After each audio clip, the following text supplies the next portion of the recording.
네, 안녕하세요. 경산 아재입니다. 제가 아까 오전에 올린 영상에서 내일 시간이 나면은 해지에 대해서 다뤄보겠다고 말씀을 드렸는데 그건 좀 허세였고 사실 자가 격리할 때 남는 게 시간이라서 오늘 하나 더 올리도록 하겠습니다. 그 해지에 대해서 이거는 이제 Q&A 포스팅에 어떤 분이 질문을 해주셨는데 아무래도 그 Q&A 포스팅에 질문이 한 80개가 넘다 보니까 하나하나 이제 나중에 Q&A 영상으로 다루면은 거의 뭐 몇 시간이 걸려서 그 질문 하나하나에 성의 있게 답변도 못하고 그러니까 이렇게 조금 좋은 토픽은 따로 영상을 짬짬이 만들도록 하겠습니다. 그래서 해지에 대해서 오늘은 해지를 하는 이유 4가지 그리고 해지하는 방법에 대해서 조금 간단히 다뤄보도록 하겠습니다. 해지라고 하면은 뭐 어떤 상품을 100% 매수를 하고 뭐 숏을 30% 하냐. 근데 그러면은 그냥 매수를 70%만 하고 현금 보유를 하면 되지 않냐? 그게 다른 점이 무엇이냐?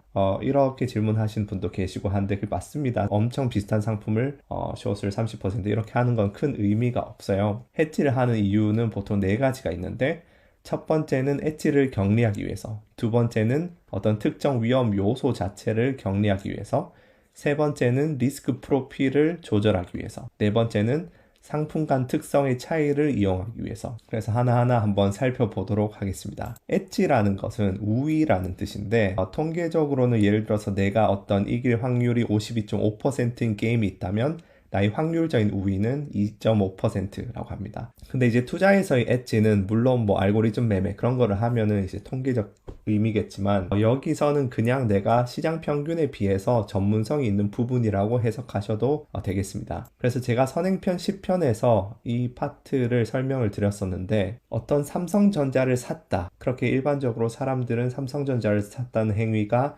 하나의 선택지라고 생각을 하시지만 실제로는 숱한 뭐 주식, 국채, 원자재 그런 상품들 중에서 주식을 골랐다는 사실이고 또 수많은 국가 중에서 한국이란 주식시장을 골랐다는 뜻이고 또 한국에서도 여러 가지 섹터 중에 어떤 반도체 주를 선택했다는 것이고 또 그 반도체 주식 중에서도 삼성전자를 선택하는 것이고 그 삼성전자를 매수할 때도 지금 시점을 선택했다는 것. 실제로는 삼성전자를 사는 게 한 가지 선택이라고 생각하시지만 암묵적으로는 5가지 선택을 한꺼번에 하신 것이죠. 그런 거에 대해서 이제 서행편에서 좀 다뤘었는데 엣지를 격리한다는 것은 여기서 내가 어떤 전문성이 있고 지식이 있는 파트를 격리한다는 뜻이에요. 좀 더 자세히 설명을 드리자면은 예를 들어서 전기차의 미래가 밝다는 이유로 테슬라를 사셨어요. 그러면은 본인은 전기차의 미래에 따라서만 내 수익이 변화하는 걸 바라겠죠. 근데 테슬라의 주가 자체는 전기차의 전망 외에도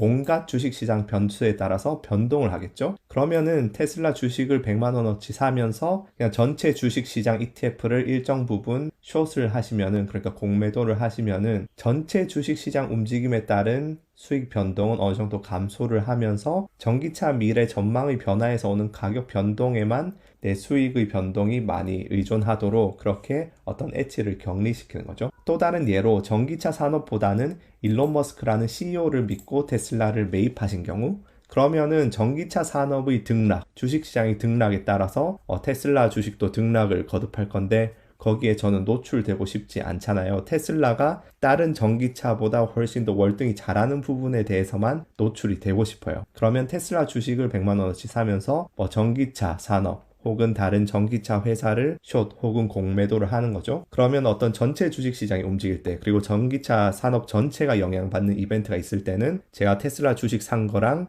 비슷한 전기차 다른 주식이나 전기차 산업 ETF를 숏한 거랑 한쪽에선 수익이 나면서 한쪽은 손실이 나니까 거기에 대해서는 면역이 되겠죠. 근데 테슬라가 어떤 어닝 서프라이즈가 나온다든지 아니면은 다른 전기차들보다 더 혁신적인 모델을 개발한다든지 이렇게 했을 때 다른 주식에 비해서 훨씬 더 테슬라 주식이 상승을 하겠죠. 그 부분에 대해서만 내 수익 변동이 어느 정도 노출이 되겠죠. 그게 엣지를 격리한다는 것.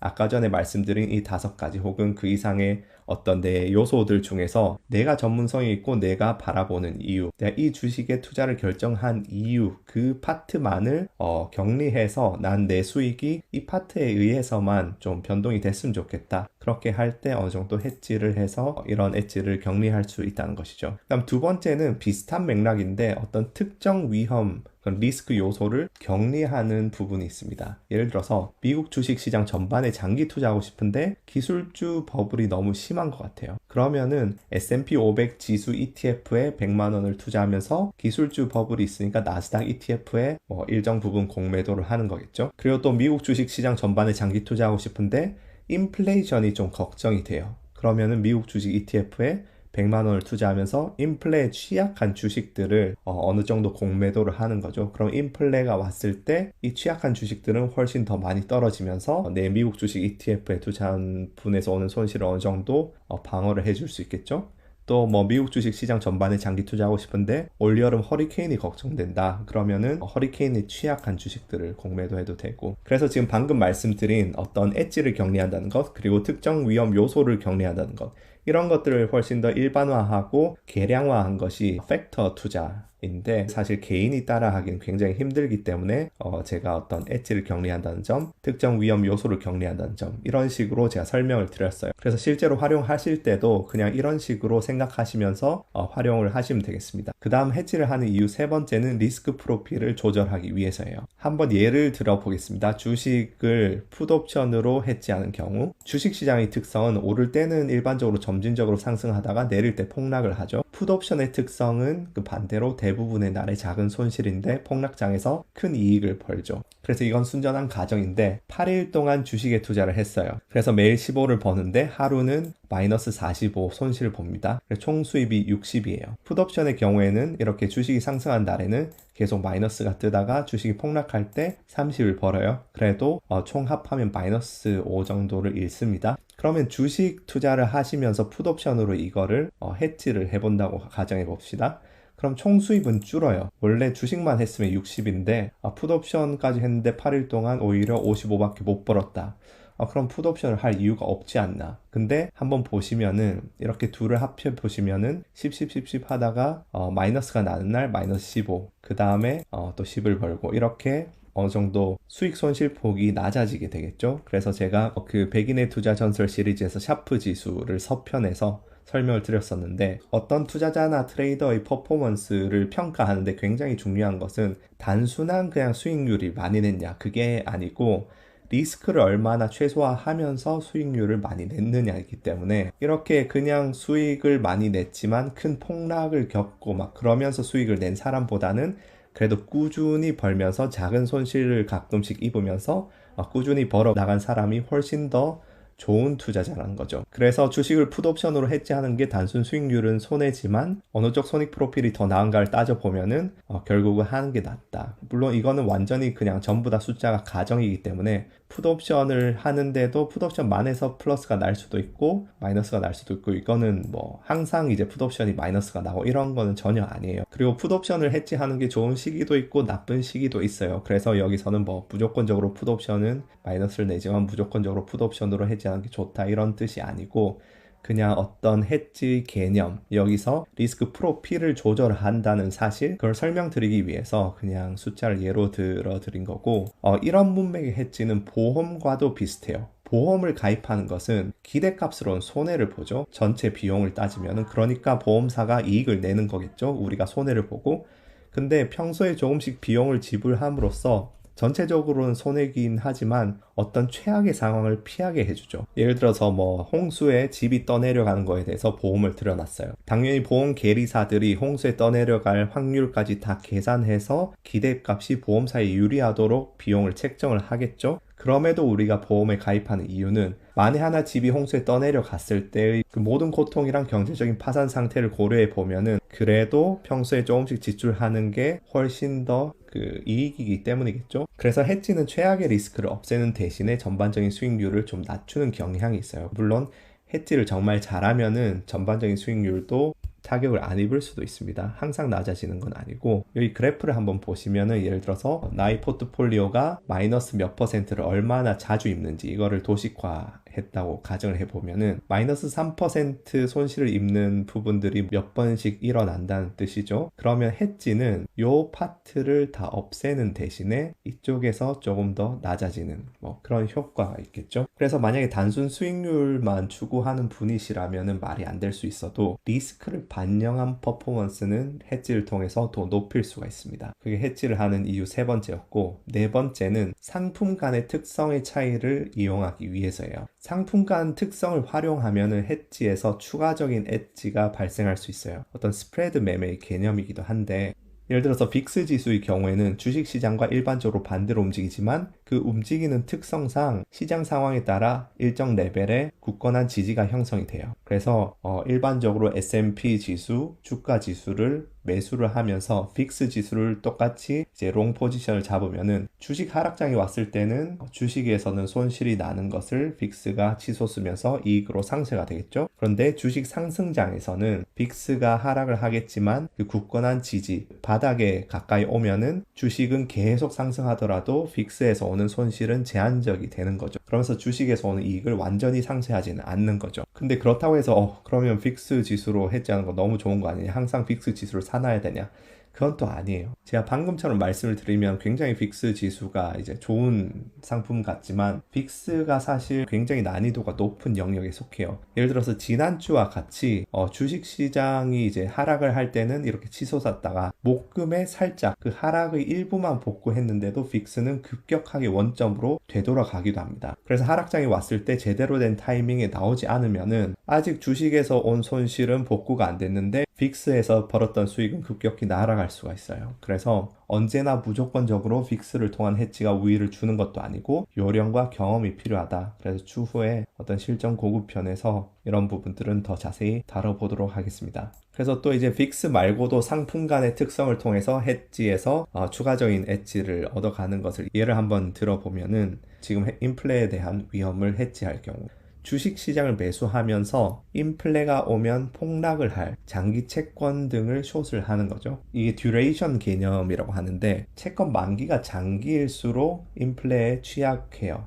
인플레가 오게 되면 더 큰 폭으로 하락을 하는데 뭐 주식시장에서 성장주들이 더 많이 폭락하는 거랑 비슷한 개념이죠. 먼 미래에 이제 수입 같은 게 있을수록 인플레가 오면서 시장 금리가 상승했을 때 할인율 때문에 먼 미래의 가치들은 훨씬 더 확 깎여버리는 거죠. 그래서 주식시장을 매수하면서 인플레가 오면 폭락할 장기 채권을 숏할 경우에는 요즘 같은 컨텍스트에서는 인플레가 오지 않더라도 경기가 좋아지고 있고 그 다음에 인플레 우려가 어느 정도 잔존을 할 거기 때문에 인플레가 오지 않는다고 판명이 나더라도 주식은 상승하겠지만 채권은 이게 확 상승한다기보다는 보합 혹은 상승하더라도 굉장히 제한적인 상승만 하겠죠. 근데 인플레가 실제로 오게 되면은 주식이 하락하고 채권도 폭락하면서 채권 숏을 했던 게 어느 정도 헤지 역할을 충분히 해준다. 이런 식으로 어떤 두 상품 간의 특성을 잘 활용하면은 두 가지 시나리오가 있을 때 한 시나리오는 완벽히 헤지가 되는데 다른 시나리오에서는 한쪽은 제한적으로만 움직이면서 여기서도 수익이 더 나는 그런 케이스들을 발견할 수 있습니다. 그래서 다양한 상품들에 대해서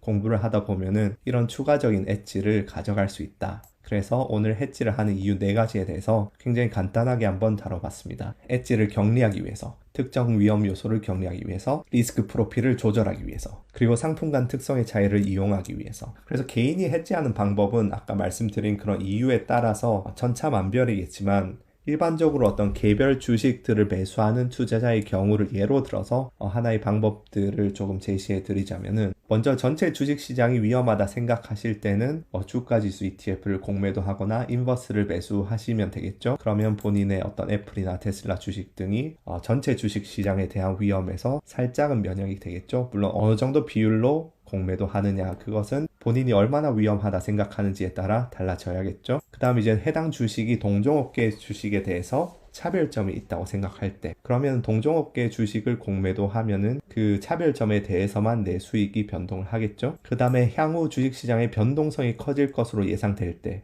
혹은 큰 폭락의 가능성이 대두된다고 생각할 때, 그러면 풋옵션을 매수하면은 상당히 리스크 프로필을 좋게 만들 수 있습니다. 그 다음에 시장 전반에 장기간 해결되지 않는 우려가 잔존할 때, 요즘처럼 어떤 인플레 우려가 계속 잔존할 때, 그럼 빅스에 대해서 롱 포지션을 취하는 게 좋습니다. 물론 빅스 ETF인 BXX는 매수 추천을 하지 않고요. 그 이유는 제가 변동성 편, 그 기본 편 금융상품 시리즈 변동성 편에서도 아마 설명을 드렸던 것 같고, 또 ELW를 피해야 하는 이유, 그 영상에서도 설명을 드렸는데, 어떤 롤오버 비용에서 계속 이 BXX라는 상품은 매일 손실이 대부분 나기 때문에 매수하시면 안 되겠고, 이제 빅스 롱 포지션 같은 경우에는 사실 파생까지 전문적으로 아는 분만 파생으로 빅스를 적절하게 매매를 하셔야 되는 부분이라서 이거는 이제 일반 투자자 분들에게는 추천드리지 않습니다. 그럼 이런 주 포지션에 대해서 해지 액수를 어떻게 하느냐, 그것은 사실 전적으로 본인의 위험에 대한 회피 성향, 그리고 다가올 위험에 대한 뷰에 따라서 달라져야 하는 부분이라서 정해진 답은 없어요. 이 부분에 대해서 이제 질문 주시는 분들이 많은데, 이거는 정해진 답이 없는 부분이고 정해진 답이 있어서도 안 됩니다. 왜냐하면 본인의 상황에 따라 달라져야 되기 때문에. 그래서 오늘 해지에 대해서 한번 개괄적으로 다뤄봤습니다. 도움이 되셨길 바라겠고, 나중에 이제 기본편, 실전편 하면서 좀 더 이런 부분에 대해서 더 상세하게 다룰 기회가 있을 겁니다. 그래서 그때 가서 훨씬 더 상세하게 다뤄보도록 하겠습니다. 감사합니다.